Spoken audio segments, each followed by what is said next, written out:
Hello all అందరూ ఎలా ఉన్నారు? Welcome back to happy and cool Shravani.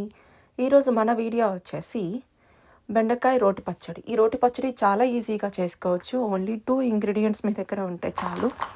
Recipe అయితే చాలా ఈజీగా చేసుకోవచ్చు అనమాట. వీడియో స్కిప్ చేయకుండా లాస్ట్ వరకు చూడండి. ఇక్కడైతే నేను 15 గ్రీన్ చిల్లీ తీసుకున్నాను అండ్ 20 బెండకాయలు తీసుకున్నాను. వీటన్నిటిని ఇలాగ చిన్నగా చాప్ చేసేసుకొని ప్లేట్లోకి తీసేసుకుంటున్నాను. నెక్స్ట్ ఇప్పుడు పాన్లోకి 2 గ్లాసెస్ ఆఫ్ వాటర్ అనేది యాడ్ చేసుకుంటున్నాను.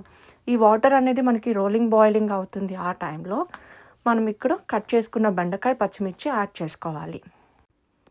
ఇప్పుడు ఇదంతా మనకి కంప్లీట్గా బాయిల్ అనేది అవ్వాలి. కంప్లీట్ వాటర్ అంతా మనకి ఇంకిపోవాలి అనమాట. అండ్ అలాగనే మనకి బెండకాయ పచ్చిమిర్చి కలర్ కూడా కొంచెం షేడ్ అనేది అవుతుంది. అండ్ మనం స్పూన్తో ఇలాగని మ్యాష్ లాగా చేసాము అంటే మనకి ఉడికిందా లేదా అని తెలుస్తుంది. సో మనకైతే ఇక్కడ కంప్లీట్ ప్రాపర్గా ఉడికిపోయింది అనమాట. నేనైతే ఇక్కడ రోట్లో పచ్చడి అనేది చేస్తున్నాను. మీరు మిక్సీకి యూజ్ చేసే పని అయితే చల్లగా అయిన తర్వాత మిక్సీ జార్లో అనేది వేసుకోండి. రోట్లో కాబట్టి నేను వేడిగా ఉన్నప్పుడే వేసేసుకున్నాను. ముందుగా పచ్చిమిర్చి బెండకాయని ఫస్ట్ మనము రోట్లో దంచుకోవాలి అనమాట. తర్వాత ఇది కొంచెం మనకి దంచుకున్న తర్వాత ఇందులోకి నేను 1 టీ స్పూన్ వరకు ముడి చింతకాయ పచ్చడి వేసుకున్నాను. అలాగే 1 టీ స్పూన్ వరకు సాల్ట్ అనేది యాడ్ చేసుకున్నాను.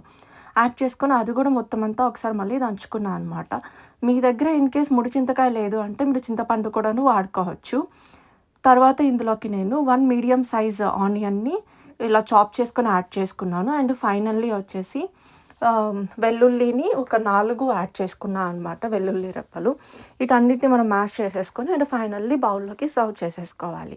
ఈ పచ్చడి అయితే మనం వేడి వేడి అన్నంలో నెయ్యి వేసుకొని ఈ పచ్చడితో కానీ తింటే టేస్ట్ చాలా చాలా బాగుంటుంది. అండ్ మీకు బాగా నచ్చుతుంది కూడాను. మీ ఇంటికి ఎవరైనా కానీ వస్తున్నారు అన్నప్పుడు కూడాను ఈ పచ్చడి అనేది మీరు చేసి పెట్టొచ్చు. అండ్ ఇది చాలా ఈజీగా కూడాను అయిపోతుంది అనమాట. ఇక్కడైతే నేను వేడి అన్నంలో నెయ్యి వేసుకొని ఇలాగ నా లంచ్‌ని నేను కంప్లీట్ చేస్తున్నాను. మీ అందరికీ ఈ వీడియో నచ్చినట్టయితే లైక్ చేయటం మాత్రం మర్చిపోవద్దు. అండ్ అలాగే సబ్స్క్రైబ్ చేసుకోండి.